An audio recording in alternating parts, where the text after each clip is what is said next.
देखिए ना, इतने सारे ऑप्शंस हैं। आज तो फाइनली कोई ना कोई काम हो ही जाएगा। देखिए ये भी है। अरे अश्विनी, कैसी है? मैं बिल्कुल ठीक हूँ जी। जय श्री कृष्णा। जय श्री कृष्ण। कैसे चल रहा है तुम्हारा मैच मेकिंग का बिजनेस? वर्ल्ड रिकॉर्ड बनाया है कि नहीं रिश्ते जोड़ने का? बस उसी की कोशिश में हूँ। आज उसी काम के लिए यहाँ आई हूँ। हमारे यहाँ? किसके लिए? आपकी पोती कितनी बड़ी हो गई है, उसके लिए बहुत सारे मैचेस आ रहे हैं, तो आज सोचा खुद पर्सनली आकर आपको दिखा दूं। समायरा के लिए आई हो? हाँ, उसके लिए। अच्छा, आप भी देखिए ना और बैठिए, मैं आपको बहुत सारे फोटोज दिखाती हूँ। अरे कहाँ मैं बैठूंगी, करण है ना, वो देखेगा ये सब। लेकिन करण आपसे बिना पूछे कैसे फाइनल करेगा? इम्पॉसिबल। हाँ वो तो है। थोड़ा हट। हाँ, वैसे पहचाना तुमने सही। करण को मेरा बेटा श्रवण कुमार से कम थोड़ी ना है। माँ का बहुत ख्याल रखता है ना? देखिए ना, इतने सारे ऑप्शंस हैं। करण देख चुका है। आप जिसे सिलेक्ट करेंगी ना, करण तो आपकी हाँ में हाँ ही मिलाने वाला है। वैसे एक बार लड़की से नहीं पूछना चाहिए? मतलब तुम्हें तो पता है आजकल बच्चे जो है ना, वो क्या पता पहले से किसी को पसंद कर ले, है ना? तो मेरे बच्चे उन बच्चों में से नहीं है। उसको वही पसंद होगा जो मुझे पसंद होगा। हाँ वो भी ठीक है, तुमने अपने बच्चों को बड़ा ही ऐसे किया है। वैसे मैं बहुत लकी हूँ कि मेरे बेटे को पता है मेरी पसंद क्या है, और मेरे बेटे को पसंद भी वही आता है जो मुझे आता है। नंदिनी है ना, मेरा बेटा मेरी पोती बहुत प्यार करते हैं मुझसे। वैसे करण, मुझे समायरा की कुछ फोटोज मिल जाती तो मैं आगे उन्हें सर्कुलेट कर देती। ऑफ कोर्स, अभी लो। समायरा। जी पापा। बेटा ये अश्विनी जी हैं, अपने कुछ अच्छे फोटोग्राफ्स इन्हें भेज दो। क्यों? फोटोज क्यों? मैच मेकर है बेटा, लड़कों से रिश्ता लेकर आएंगे ना तुम्हारे लिए। तुम्हारी फोटोग्राफ भी सर्कुलेट करनी है ना लड़कों के परिवारों में शादी के लिए। देख क्या रही है? मैंने नंबर सेंड कर दिया है, इनका नंबर है, उस पे फोटोज भेज दे अभी। जी पापा।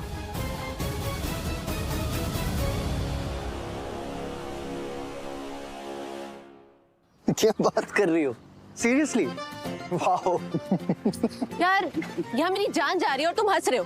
मैं अपनी 3 सोलो फोटोज ना एक रैंडम आंटी को देकर आई और वो फोटोज गुजराती लड़कों को भेजेगी जो मिलने घर भी आएंगी। वाओ यार, अमेजिंग।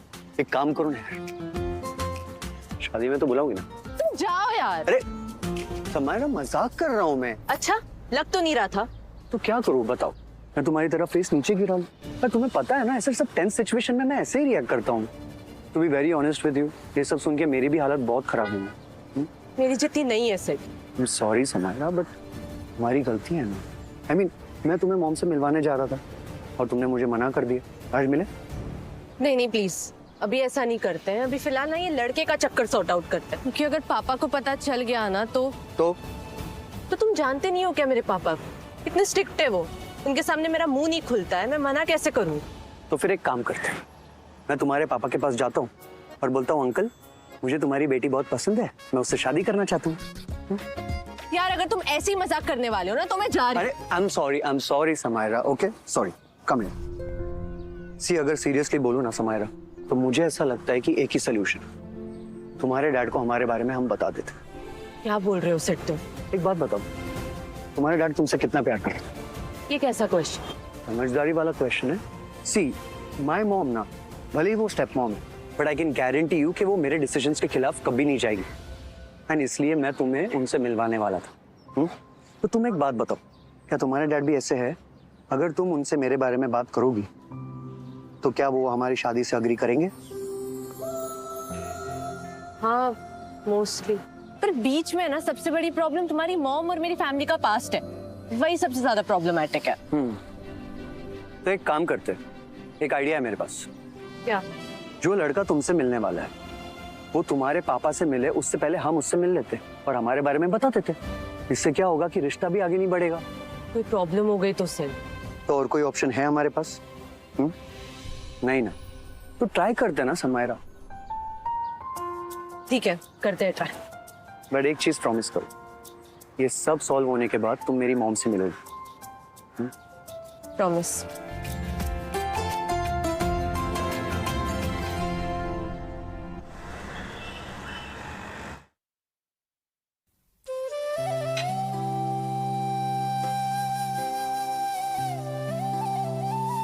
बड़ी उम्मीदें लेकर आई हूँ आपके पास वल्लभ भाई, जवाब कोई नहीं दे रहा मुझे।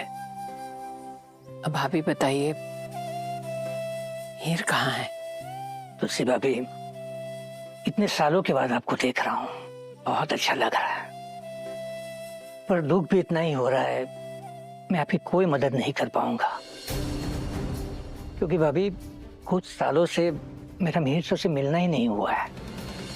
कुछ सालों से मतलब भाभी, मुझे रिटायर्ड हुए कुछ साल हो गए, और रिटायरमेंट के बाद भी एक बार भी मैं मिहिर सर से ना मिला हूँ, ना उनसे कोई बात हुई है मेरी। कैसे हो सकता है वल्लभ भाई?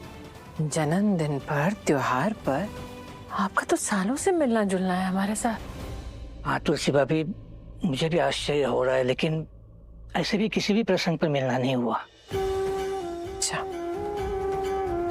सॉरी आपको परेशान किया वल्लभ भाई, मैं चलती हूँ। तुलसी भाभी, चाय तो लेता जाओ ना, मन न थी। तुलसी भाभी, अब क्या करेंगे आप? कोशिश जारी रखूंगी वल्लभ भाई, कहीं ना कहीं कोई ना कोई तो जवाब देगा कि मिहिर कहाँ है। जब तक जवाब नहीं मिलता तब तक रुकूंगी नहीं। जय श्री कृष्ण। जय श्री कृष्ण।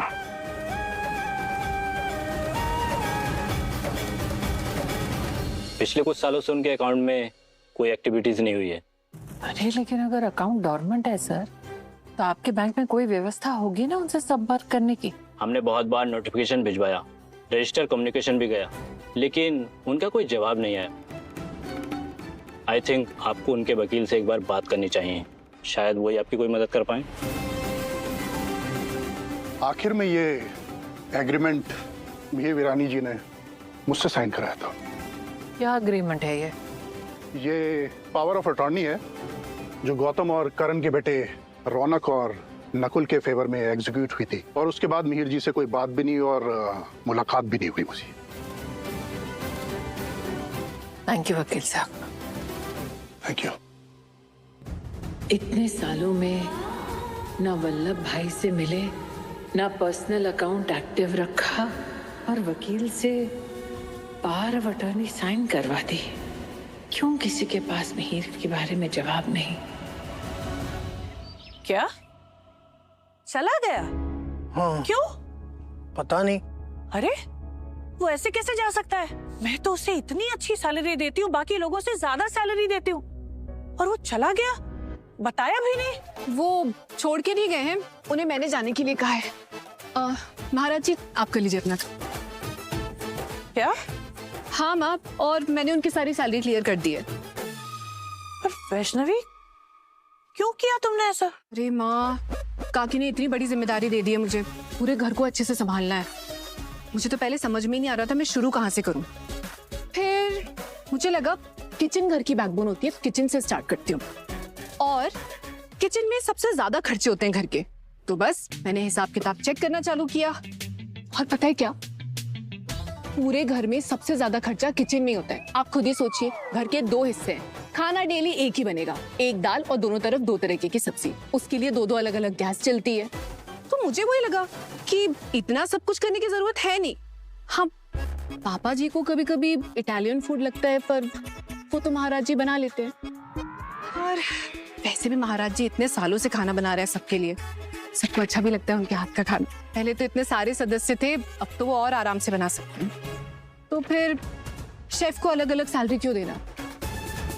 इसलिए मैंने उनका हिसाब क्लियर कर दिया और उनको जाने के लिए बोला। वैष्णवी, मैं तुम्हारी सास हूँ, तुमने एक बार भी मुझसे बात नहीं की, मुझसे पूछना, मुझसे सलाह करने की जरूरत नहीं समझी तुमने।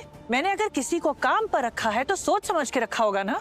तुमने इतना बड़ा डिसीजन ले लिया आते ही, वो भी अकेले, ऐसा कैसे कर सकती हो तुम? कर सकती है, मतलब वैसे तो निर्णय कर सकती है ना, घर की चाबी जो दी है इसे, तुम्हें तो याद है दामिनी, जिसके हाथ में चाबी होती है वही किचन पे कंट्रोल रखता है। मेरी बाकी बहुएं अगर कंट्रोल रख लेती घर पर, किचन पर, तो इस नई वाली को जिम्मेदारी देने की नौबत ही नहीं आती। लेकिन वैष्णवी, सास की कोई इज्जत होती है कि नहीं? रिस्पेक्ट हमारी भी है मैडम। सिर्फ घर के मर्दों की ईगो को हमेशा पॉलिश करना ये तुम्हारा काम नहीं है। तुमने पूछा अपनी सास से, और मैं तुम्हारी सास की सास हूँ, तुमने मुझे भी नहीं बताया। क्यों? माँ, आई एम रियली सॉरी अगर आपको बुरा लगा तो, पर मैं तो क्या करूँ, इतनी बड़ी जिम्मेदारी दे दी है ना, मुझे समझ में ही नहीं आ रहा है कैसे क्या करूँ क्या नहीं करूँ। और मैं आपकी बहू ना, आपकी नाक तो कटवा नहीं सकती हूँ, तो मैं चाहती हूँ कि मैं जिम्मेदारी सबसे अच्छे तरीके से करके दिखाऊँ, बस इसलिए लगी हुई हूँ और कुछ नहीं है। हाँ ठीक है, नाक नहीं कटनी चाहिए, है ना दामिनी?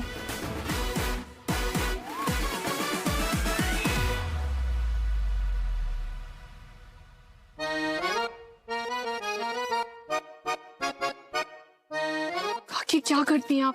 आपके कहने पे तो मैं सब कुछ कर रही हूँ। वो वैसे ही मुझसे इतना गुस्सा हो गए और आप उनके गले पे नमक छिड़क रहे हैं। काकी मुझे बहुत डर लग रहा है, आप मुझे बहुत फंसा रहे हो। ऐसी बहू है तू, सास से इतनी आसानी से डर गई? जी वेरी बैड। भाभी कुछ ज्यादा ही गुस्सा होकर गई है ना? हाँ होने दो ना गुस्सा महाराज, बवाल भी तो मेरा काटा हुआ है। भाभी, और आप हंस रही है? तो मैं रोऊं क्या? हाँ अभी तो आगे आगे देखो क्या होने वाला है। काकी आप क्या करने वाले हो? मुझे बहुत डर लग रहा है, प्लीज। ए महाराज हंसो नहीं, दाल। काकी मुझे सच में बहुत डर लग रहा है। वैष्णवी, तुझे क्या लगा था बदलाव आसान है? बहुत मेहनत करनी पड़ती है, बहुत कुछ सहना पड़ता है, तब जाके आता है बदलाव। अब आगे क्या करने वाले हैं आप? अभी तो प्लान बी शुरू होगा। Plan number 2, me and you. Ram Krishna हरी।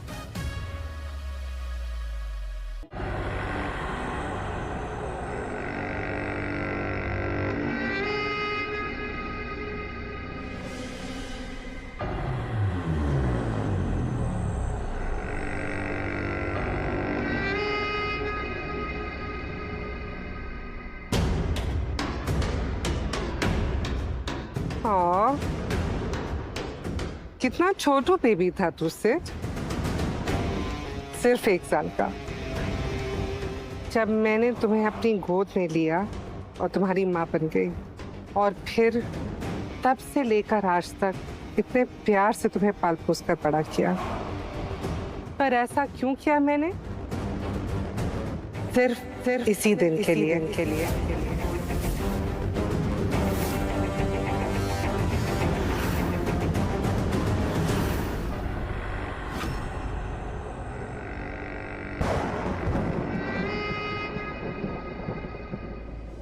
वरना कोई आसमान से उतरा फरिश्ता तो नहीं है तू, जिसके लिए इतने दिन बर्बाद करूं मैं।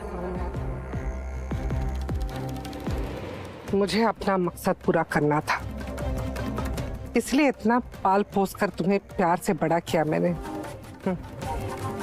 और ये तेरा बाप दासगुप्ता अपनी सारी ख्वाहिशों का गला दबाकर इससे शादी की मैंने। मकसद था दोबारा वीरानी परिवार में घुसना, वहां पर गिन गिन कर एक से हिसाब बराबर करना। और इसके लिए क्या कुछ नहीं किया मैंने। कितने साल इतनी मेहनत की मैंने, एक अच्छी माँ, एक अच्छी बीवी होने का नाटक किया मैंने। तुम दोनों का भरोसा जीता मैंने, और आप फाइनली मेरी मेहनत रंग ला रही है।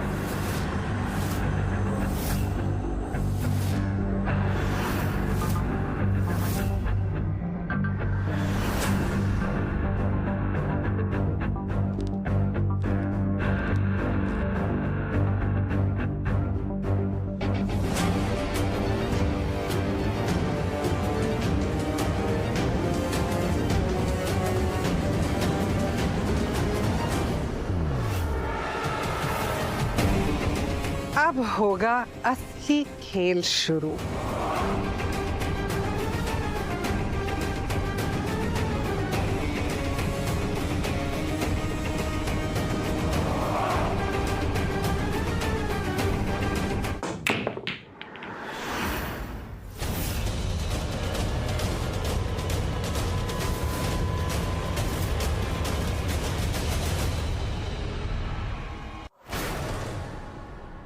हर परिवार में कोई ना कोई कमजोर कड़ी जरूर होती है और वीरानी परिवार की कमजोर कड़ी है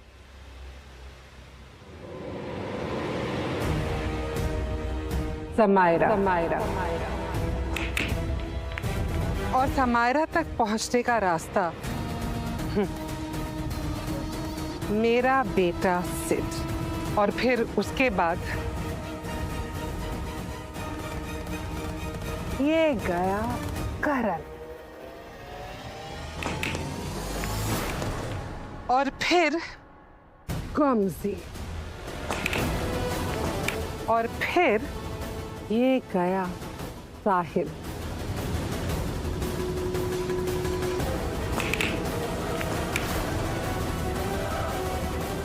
और फिर धीरे धीरे सारा परिवार ऐसे ही बिखर जाएगा।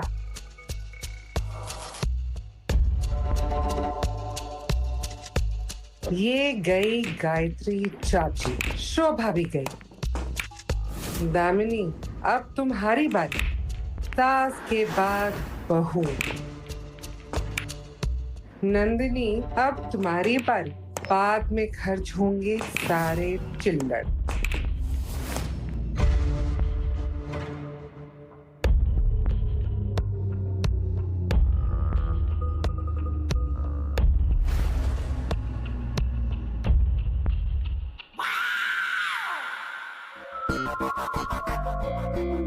और तुम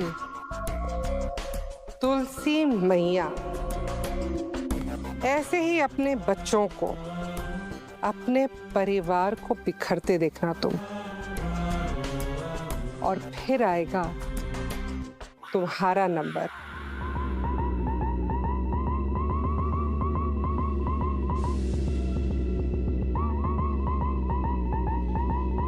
पैसे में बहुत ताकत होती है तुलसी मैया, वो किसी को भी बना सकता है, किसी को भी मिटा सकता है।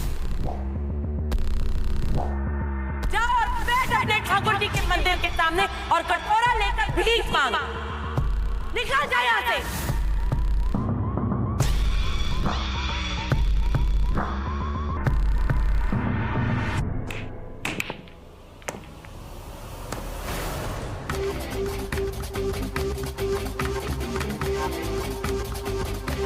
और सबसे आखिर में